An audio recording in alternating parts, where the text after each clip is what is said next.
South ఇండియాలోని అతి తక్కువ ధరలకి రత్నాలను అందించే ఏకైక సంస్థ 6JVR. నమస్తే, నేను Keshav. Welcome to Suman TV. ఇప్పుడు దేశం మొత్తాన్ని కొత్త బ్యాక్టీరియా వణికిస్తుంది. దేశవ్యాప్తంగా 5,000 వరకు కేసులు నమోదయ్యాయి. అలానే కొన్ని మరణాలు కూడా సంభవించాయి. దురదృష్టవశాత్తు తెలంగాణ రాష్ట్రంలో కూడా మరొకరి పరిస్థితి క్రిటికల్గా ఉన్నట్టుగా సమాచారం వస్తుంది.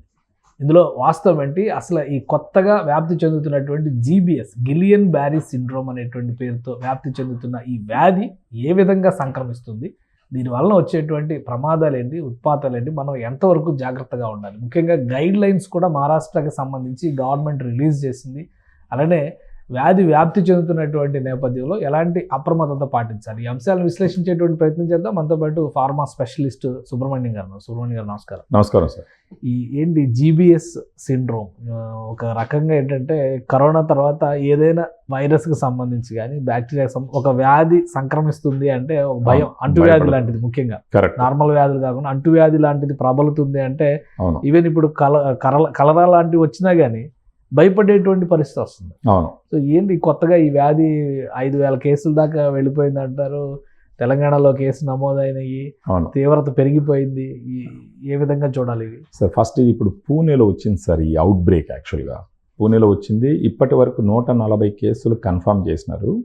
ఒక 5,000 కేసుల దాకా అఫెక్ట్ అయ్యి ఉండొచ్చు అంటే, ఒక 5,000 మంది దాకా దీని బారిన పడి ఉండొచ్చు అని ఒక అంచనా. ఓకే. ఇంచుమించు 4 చనిపోవడం జరిగింది సార్. మొన్నటిదాకా ఒక 2 చనిపోయినారు, నిన్న ఒక 2 చనిపోయినారు యాక్చువల్గా. అందులో ఒక ఓబర్ డ్రైవర్, 35 సంవత్సరాల వయసు ఉన్నటువంటి ఓబర్ డ్రైవర్ కూడా, అంటే ఒక యంగ్ క్యాండిడేట్ కూడా చనిపోవడం జరిగింది. ఇది బేసిక్గా వస్తుండేది బ్యాక్టీరియా వల్ల వస్తుంది సార్. ఇది క్యాంపాలోబాక్టర్ జెజుని అనేది ఒక బ్యాక్టీరియా. ఈ బ్యాక్టీరియా కూడా దేని వల్ల వస్తుందంటే వాటర్ కంటామినేషన్ వల్ల మేజర్గా వచ్చినట్టు పూణేలో గుర్తించినారు.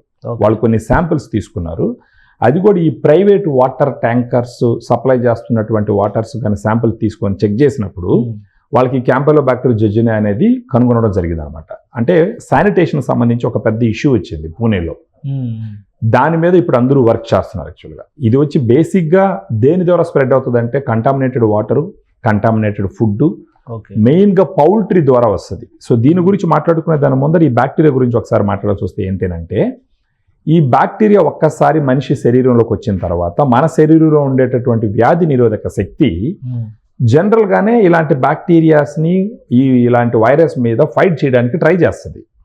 మన శరీరం ఒక యాంటీబాడీస్ని ప్రొడ్యూస్ చేస్తుంది, వెపన్స్ లాగా. ఈ యాంటీబాడీస్ పోయి ఈ బ్యాక్టీరియాని చంపాల. ఆ బ్యాక్టీరియా సెల్ వాల్లో ఉండేటటువంటి ఒక లిపిడ్ని ఇది పోయి తగ్గించడం ద్వారా బ్యాక్టీరియా చనిపోతుంది. ఆ లిపిడ్ పేరు వచ్చేసి లిపో అలిగో పాలీసాకరైడ్ అంటారు. Lipo oligo polysaccharide. ఇది జనరల్గా జరిగే ప్రాసెస్. ఎక్కడ సమస్య వస్తుందంటే, మన ఇమ్యూనిటీ ఆ బ్యాక్టీరియాని చంపడంతో పాటు మన నరాలను కూడా దెబ్బతీస్తుంది. దానికి గల కారణం ఏంటంటే, ఈ లిపో అలిగో పాలీసాకరైడ్తో సమానంగా ఉండే స్ట్రక్చర్ ఉండేటటువంటి గ్యాంగ్లియోసైడ్ అనే ఒక పదార్థం మన నరాల్లో ఉంటుంది. సో ఇప్పుడు ఈ యాంటీబాడీ కన్ఫ్యూజ్ అవుతుంది. అది ఇది రెండు ఒకటే ఉండేసరికి బ్యాక్టీరియాని చంపుతూ ఈ నరాల్లో ఉండేటటువంటి ఈ గ్యాంగ్లియోసైడ్ని కూడా చంపడానికి ట్రై చేస్తుంది. ఆ ప్రాసెస్లో మన నరాలన్నీ దెబ్బతింటాయి. అందుకనేసి దీన్ని గిలియన్ బ్యారీ సిండ్రోమ్ అంటారు. ఈ గిలియన్ బ్యారీ సిండ్రోమ్ అంటాను కూడా రీజన్ ఏంటంటే, ఈ గిలియన్ బ్యారీ అనేటటువంటి వాళ్ళు ఫ్రెంచ్ న్యూరాలజిస్టులు 1916లో ఈ వ్యాధి లక్షణాలు వాళ్ళు ఎక్స్ప్లెయిన్ చేసినారు. అందుకని ఈ వ్యాధికి వాళ్ళ పేరు పెట్టడం జరిగింది. సో ఫస్ట్ ఈ వ్యాధి వచ్చే లక్షణాలు ఏంటి అని అంటే, ఫస్ట్ ఈ బ్యాక్టీరియా వచ్చింది అనుకోండి.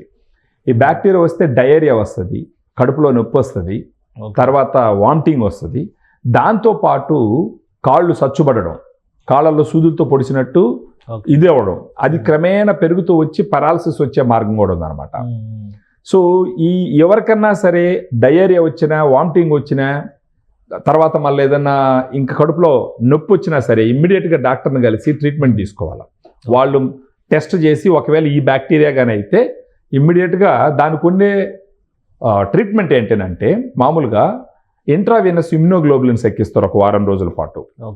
పోతే ఈ బ్యాక్టీరియాని చంపడానికి చేసేది ఏంటంటే, మ్యాక్రోలైడ్ యాంటీబయాటిక్స్ వాడతారు. మ్యాక్రోలైడ్ యాంటీబయాటిక్స్ అంటే అజిత్రోమైసిన్, క్లారిత్రోమైసిన్, రాక్సిత్రోమైసిన్ ఇవన్నీ ఉంటాయన్నమాట.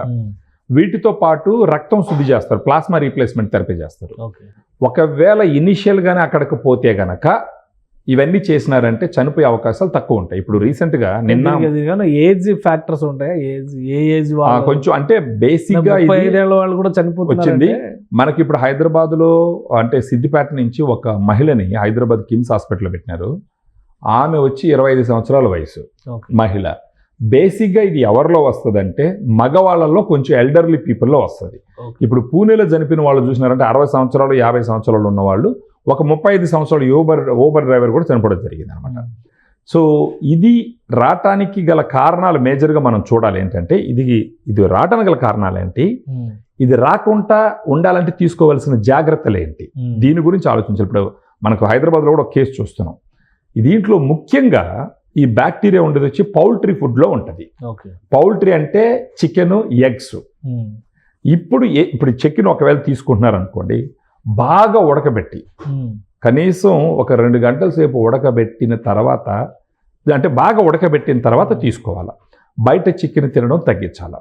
ఈ రా ఫుడ్ తినడం తగ్గించాలి. అంటే సరిగా ఉడకకుండా ఉండేటటువంటి వాటిని తినడం కరెక్ట్ కాదు. బయట నుంచి తెచ్చుకున్న వాటిని బాగా శుభ్రం చేసి బాగా ఇది చేసి తీసుకోవాలి. ముఖ్యంగా నీళ్లు కనీసం ఒక 2 గంటల సేపు నీళ్లు మరగబెట్టి ఆ తర్వాత చల్లార్చి వడకట్టి నీళ్లు తీసుకోవడం మంచిది. ఇది వచ్చిందంటే చాలా డేంజర్ సార్. ఫస్ట్ మామూలుగా ఏమవుతుంది, ఒకవేళ ఈ బ్యాక్టీరియా వచ్చింది అనుకోండి, సిమ్టమ్స్ ఎలా ఉంటాయి? డయేరియా వస్తుంది ఫస్ట్. మామూలుగా డయేరియా, కడుపు నొప్పి, వామిటింగ్ వస్తుంది. మనం మామూలుగా ఏమనుకుంటాం, ఏదో ఇన్ఫెక్షన్ వచ్చిందని డయేరియా వచ్చిందని నెగ్లెక్ట్ చేసే అవకాశాలు ఎక్కువ ఉన్నాయి. అంటే 1 day 2 days తగ్గకపోతే సీరియస్ అనుకోవాలి, లేదా ఫస్ట్ డేనే అలర్ట్. ఒకవేళ ఫస్ట్ డే ఇప్పుడు ఏ డయేరియా వచ్చినా సరే సార్, ఇప్పుడు ఈ పరిస్థితుల్లో ఏ డయేరియా వచ్చినా సరే వీళ్ళు సొంతంగా ఏదో ఒకటి తీసి వేసేసుకోకుండా ఇమ్మీడియట్గా డాక్టర్ని కలిసి, సార్ ఏదో గిలియన్ బెర్రీ సిండ్రోమ్ అని అంటున్నాము, డయేరియా వచ్చింది, దీని గురించి ఇమ్మీడియట్గా ఏదైనా ఉంటే ఆ ప్యాథోజన్ను డిటెక్ట్ చేసే టెస్ట్లు కూడా ఏదైనా చేసి ఇమ్మీడియట్గా మాకు సరైన ట్రీట్మెంట్ ఇవ్వండి సార్ అని అడగడం ఉత్తమం. అలా కాకుండా డయేరియా వచ్చింది కదా అని చెప్పేసి ఒక యాంటీ మైక్రోబియలో లేకపోతే ఏదైనా ఓఆర్ఎస్ ఏదో తాగేసి అటు టైం స్పెండ్ చేసినారు అనుకోండి, అప్పుడు కాళ్ళల్లో మంటలు, ఆ తర్వాత ముళ్ళలతో పొడిచినట్టు ఇవన్నీ వచ్చింది అని అంటే మాత్రం అది సిమ్టమ్ ఏంటంటే మన ఇమ్యూనిటీ ఈ నరాలను కూడా దెబ్బతీస్తుందని అర్థం. దీని ఆటో ఇమ్యూన్ ఎఫెక్ట్ అంటారు అనమాట, ఆటో ఇమ్యూన్ డిసార్డర్ అంటుంది. సో లేట్ చేయకుండా తెచ్చుకున్న ఏదైనా సిమ్టమ్స్ వస్తే డాక్టర్ని కలవడం. ముఖ్యంగా ఇప్పుడు ఇళ్లల్లో కనీసం ఒక సమ్మర్ వచ్చేదాకా ఈ అవుట్ బ్రేక్ కొంచెం కంట్రోల్ అయ్యేంత వరకు చేయాల్సిన పని ఏంటి అని అంటే, వేడి పెట్టిన నీళ్లు తాగడం. ఈ చికెను, ఎగ్స్ అంటే ఎగ్స్ అంటే కొంత ప్రాబ్లం ఉండదు, బాగా ఉడకబెడతారు కాబట్టి. ప్రత్యేకించి చికెన్ దీన్ని బయట తినడం ఆపాలా, బయట ఫుడ్ తినడం కూడా ఆపాలా. వీలైనంత వరకు ఇంట్లోనే వండుకొని తినాలా. అంటే ఇది మేజర్ ఫుడ్ ద్వారా లేదా వాటర్ ద్వారా? వాటర్, ఫుడ్ సార్, ఈ రెండే. ఆ వాటర్ ఫుడ్, ఆ ఫుడ్ కూడా మేజర్గా వచ్చేసి పౌల్ట్రీ ఫుడ్. చికెన్ దీన్ని స్టోర్ చేసేటటువంటి ఒక రిజర్వాయర్ లాగా అనుకోండి. ఈ బ్యాక్టీరియా ఎక్కువగా చికెన్లో ఉంటుంది. ఆ చికెన్ సరిగా ఉడకబెట్టకుండా లేకపోతే రోడ్ల మీద తండూరి అని అదని ఇదని కాల్చి వదిలేసినట్టు తినేయడము, లేకపోతే ఎక్కడ పడితే అక్కడ బిర్యానీ తినేయడము, ఇలాంటివి చేయకుండా కొంత కంట్రోల్ చేసుకోవడం మంచిది. ప్రాబ్లం ఏంటంటే ఇది వచ్చిందంటే ఇనిషియల్గా కానీ ఐడెంటిఫై చేస్తే ట్రీట్మెంట్ ఇస్తే ఏ ఇబ్బంది ఉండదు. పొరపాటున లేట్ చేసి ఇప్పుడు ఈ 26 సంవత్సరాలు 25 సంవత్సరాల మహిళ సిద్దిపేట నుంచి ఎవరైతే కిమ్స్ హాస్పిటల్లో జాయిన్ అయి ఉన్నారో ఆమె ఇనిషియల్గా ఏం చేసినారంటే సార్, ఈ డయేరియా ఇవన్నీ వచ్చినప్పుడు అక్కడ లోకల్ ఒక హాస్పిటల్లో జాయిన్ అయినారు. ఆడొక వారం రోజులు గడిపిన తర్వాత వాళ్ళు ఏంటంటే మామూలు డయేరియా అని చెప్పి ఏదైనా ట్రీట్ చేస్తుంటారు. ఇది గిలియన్ బెర్రీ సిండ్రోమ్ అని ఐడెంటిఫై చేస్తుండకపోవచ్చు. అక్కడ వారం రోజులు దాటిన తర్వాత కేసు కంట్రోల్ కాకపోయేసరికి కిమ్స్కి పంపించినారు. ఇప్పుడు కిమ్స్లో ఇక్కడ వెంటిలేటర్ మీద ఉన్నది ఆమె, క్రిటికల్గా ఉంది కండిషన్, వెంటిలేటర్ మీద ఉన్నారు. కానీ వాళ్ళ ప్రయత్నాలు వాళ్ళు చేస్తున్నారు. సో ఏది కూడా ఇప్పుడు ఫస్ట్ ఆఫ్ ఆల్ 3 స్టేజ్లో దీన్ని కంట్రోల్ చేసుకోవాలి సార్. ఒకటి వచ్చి తీసుకునే ఆహారం విషయంలో జాగ్రత్తలు తీసుకోవడం, చేతులు కడుక్కోవడం. ఇప్పుడు వాష్రూమ్ పోయేస్తే చేతులు కడుక్కోవడం. ఆ తర్వాత మనకు కిచెన్లో వచ్చేసి అక్కడ డెటాల్ అవి ఇవి వాడి అవన్నీ క్లీన్ చేసుకోవడం. ఒకవేళ ఏదన్నా ఇప్పుడు చికెన్ కడిగినారనుకోండి ఫర్ ఎగ్జాంపుల్, కిచెన్లో ఆ కడిగిన తర్వాత చేతులు, తర్వాత ఆ పరిసరాలంతా కూడా శుభ్రం చేసుకోవాలి. సో ఇలాంటివి చికెన్ తీసుకునేటప్పుడు కానీ, ఎగ్స్ తీసుకునేటప్పుడు కానీ, లేదా బయట నుంచి తీసుకొచ్చిన ఫుడ్ తినేటప్పుడు కానీ, బయట నుంచి తీసుకొచ్చిన కూరగాయలు వాటిలో ఉండేదానికి అవకాశం తక్కువ. బట్ హవెవర్ ఏదైనా సరే బయట నుంచి మనం తీసుకొస్తున్నాం అంటే ముందు జాగ్రత్త పట్టు. ముఖ్యంగా వాటర్, ప్రత్యేకించి ఇప్పుడు మున్సిపాలిటీ వాటర్ తాగుతున్నారు అనుకోండి, వాళ్ళు చాలా జాగ్రత్తలు తీసుకోవాలి. మున్సిపాలిటీ వాటర్ ఎక్కడెక్కడి నుంచో వస్తూ ఉంటుంది, అది ట్యాప్ వాటర్. ఎందుకంటే ఈ డ్రైనేజ్ సిస్టంలో వచ్చేసి మనకు ఈ మానవుల మలమూత్రాలు కలిసిన మలం, ముఖ్యంగా జంతువుల మలం ఎక్కడైనా ఏదైనా కనెక్ట్ అయింది అనుకోండి వచ్చేదానికి ఆస్కారం ఉంటుంది. ఈవెన్ పూణేలో కనుక్కున్న దాంట్లో కూడా ఈ ప్రైవేట్ వాటర్ ట్యాంక్స్ ఎవరైతే వాటర్ సప్లై చేస్తున్నారో వాటిల్లో కూడా ఇది ఉందని చెప్పేసి తెలుసుకున్నారు. ప్రత్యేక పూణే సిటీ ఆ చుట్టుపక్కల పల్లెటూర్లు వాటిలో ఇవన్నీ రావడం జరిగింది. కానీ అక్కడే వచ్చి మనం అంత టెన్షన్ పడాల్సిన అవసరం లేదు. ఇప్పుడు సిద్దిపేటలో వచ్చింది అని అంటే ఒకవేళ కొన్ని సమయాల్లో కొన్ని బ్యాక్టీరియాలు వాటికి వాతావరణం అనుకూలించినప్పుడు ఒక్కసారిగా రెచ్చిపోతాయి. అలాంటి అవకాశం ఏదైనా ఉండిందంటే మాత్రం మనం జాగ్రత్తగా ఉండడానికి ఇప్పుడు మనం మాట్లాడుకున్న పాయింట్లన్నీ ఉపయోగపడతాయి. సో ఏది ఏమైనప్పటికీ డయేరియా వచ్చినా, కడుపు మంట వచ్చిన, కడుపు నొప్పి వచ్చిన, వామిటింగ్స్ వచ్చిన, కాళ్ళు సచ్చుబడ్డా, లేదంటే ముళ్ళతో గుచ్చినట్టు ఉన్నా అస్సలు అశ్రద్ధ చేయకుంటే ఇమ్మీడియట్గా డాక్టర్ దగ్గర పోయి వీళ్ళే డాక్టర్ చెప్పచ్చు. సార్ ఇదంతా వింటున్నాం మనం, ఇప్పుడు మన వీడియో చూసే వాళ్ళకి అందరికీ గిలెన్ బ్యారీ సిండ్రోమ్ అనేది ఒక ఐడియా ఉంటుంది. డాక్టర్లు అలా చెప్తే ఒప్పుకుంటారా? అంటే మీరే చేసుకుంటారు తప్పు కదా సార్, చెప్పచ్చు. ఏమని సార్ ఇప్పుడు గిలెన్ బ్యారీ సిండ్రోమ్ అని మాట్లాడుతున్నారు, దాని లక్షణాలు ఎలా ఉంటాయని అంటున్నారు. నాకు కూడా కాళ్ళల్లో నొప్పులుగా మంటలుగా ఉండదు సార్, ఒకవేళ అది అయ్యి ఉంటుందేమో మీరు ఒకసారి టెస్ట్ చేసి కన్ఫర్మ్ చేసి నాకు తగిన ట్రీట్మెంట్ ఇవ్వండి సార్ అని కోరడంలో తప్పలేదు. ఎందుకంటే డాక్టర్లు కూడా కొన్నిసార్లు ఎలా ఉంటారు, ఏదైనా డయేరియా వస్తే డయేరియాలని సాధారణంగా ట్రీట్ చేసేదానికి అవకాశం ఉంటుంది. ఇప్పుడు ఇలాంటి ఒక ఇష్యూ జరుగుతున్నప్పుడు మనలాంటి వాళ్ళు ఇలాంటి ఒక అవేర్నెస్ వీడియో చేస్తున్నప్పుడు చూసిన ప్రజలు ఈ పాయింట్ గుర్తుపెట్టుకొని డాక్టర్ దగ్గరికి వెళ్ళినప్పుడు ఒకసారి డాక్టర్కి గుర్తు చేయడం తప్పే కాదు. సార్ గిలెన్ బ్యారీ సిండ్రోమ్ అనేది దాని గురించి మాట్లాడుకుంటున్నారు సార్, నాకు ఇలాంటి లక్షణాలు ఉన్నాయి, దయచేసి దాన్ని కూడా కన్సిడర్ చేసి నాకు ట్రీట్మెంట్ చేయండి అని అంటే వాళ్ళు అప్పుడు టెస్టులు చేసి ఒకవేళ ఈ బ్యాక్టీరియా ఉందంటే దాని తగిన ట్రీట్మెంట్ ఇచ్చే అవకాశాలు ఉన్నాయి. రైట్. అసలు ప్రభుత్వాల పరంగా ఎలాంటి అప్రమత్తత పాటించాలి? ఇప్పుడు ఆల్రెడీ మహారాష్ట్ర గవర్నమెంట్ అవును ఒక అలర్ట్ జారీ చేసింది, ఒక గైడ్ లైన్స్ ఇచ్చింది. అవును. ఇప్పుడు తెలంగాణలో ఒక కేసు నమోదైంది. ఇప్పుడు తెలంగాణ గవర్నమెంట్ కూడా మీరు అన్నట్టు ఏంటంటే అలర్ట్ అవ్వాలి, గైడ్ లైన్స్ ఇచ్చి ఈ శానిటైజేషన్ సంబంధించి వాటర్కి సంబంధించి ఒకవేళ బ్లీచింగ్ ఒకటి కొట్టడము, తర్వాత వాటర్కి దాంట్లో కూడా బ్లీచింగ్ వేస్తారు కదా సార్ వాటర్లో కూడా, అదేదో అవన్నీ చేసి గాన కొంచెం జాగ్రత్త తీసుకోవడం ఎంత మంచిది. ఎందుకంటే ఇప్పుడు అక్కడెక్కడో వచ్చిన కేసు దాకా వచ్చింది. ఇప్పుడు ఏదన్నా ఇది ఎంత కంటామినేషన్ కదా సార్. ఒకప్పుడు కలరా కూడా ఈ విధంగా వచ్చినట్టు యాక్చువల్గా ఎక్కడన్నా ఏదన్నా కలిసింది అనుకోండి, ఒక వాటర్లో ఒక ట్యాంకులో కలిసిందంటే అయిపోయి ఆ ట్యాంక్ వాటర్ పోయిన అన్ని దగ్గరలకు అది స్ప్రెడ్ అయిపోతుంది. సో ఖచ్చితంగా ఒక అంటువ్యాధి ప్రబలుతుందని అనుకోండి. ఇప్పుడు అక్కడ అయింది, సోలాపూర్లో చనిపోయినారు, ఇప్పుడు పూణేలో జరిగింది సార్, పూణే చుట్టుపక్కల నాందేడ్ అదంతా జరిగింది, సోలాపూర్లో చనిపోయినారు. ఇప్పుడు సిద్దిపేట దగ్గర నుంచి వచ్చి కిమ్స్ హాస్పిటల్లో జాయిన్ అయినారు. సో ఇది ఈ విధంగా స్ప్రెడ్ అయ్యే అవకాశం ఉన్న ఈ సిచ్యువేషన్లో ఆరోగ్య శాఖ ఖచ్చితంగా దీని గురించి ఆలోచించి జనాల్లో ఇప్పుడు మనం చేస్తున్నటువంటి అవేర్నెస్ వీడియో లాగా జనాలు కూడా గవర్నమెంట్ పరంగా కూడా ఒక అవేర్నెస్ కానీ క్రియేట్ చేసినారంటే జనాలు కొంచెం అలర్ట్ అవుతారు. ముఖ్యంగా మనకు మహారాష్ట్ర, తెలంగాణ వచ్చింది, ఇప్పుడు 2 దేశాలు కన్ఫర్మ్ అయింది. మిగతా రాష్ట్రాలు ఎక్కడైనా ఇంతవరకు ఎక్కడ కన్ఫర్మ్ కాలేదు. దాదాపు 5,000 కేసులు 5,000 కేసులు పూణే మహారాష్ట్రలోనే జరిగినాయి. అవును. ఇప్పుడు అక్కడోళ్ళు ఎవరికన్నా ఫర్ ఎగ్జాంపుల్ సార్, ఇప్పుడు అక్కడోళ్ళకి ఎవరికన్నా వచ్చింది, సిమ్టమ్స్ లేవు, ట్రావెల్ చేసినారు ఇక్కడికి, వాళ్ళకి ఇక్కడ ఇంకేదైనా ఒక రకంగా వాళ్ళు కలుషితం చేసినారు అనుకోండి వాటర్ని, వచ్చే అవకాశాలు ఉంటాయి అన్నమాట. రైట్.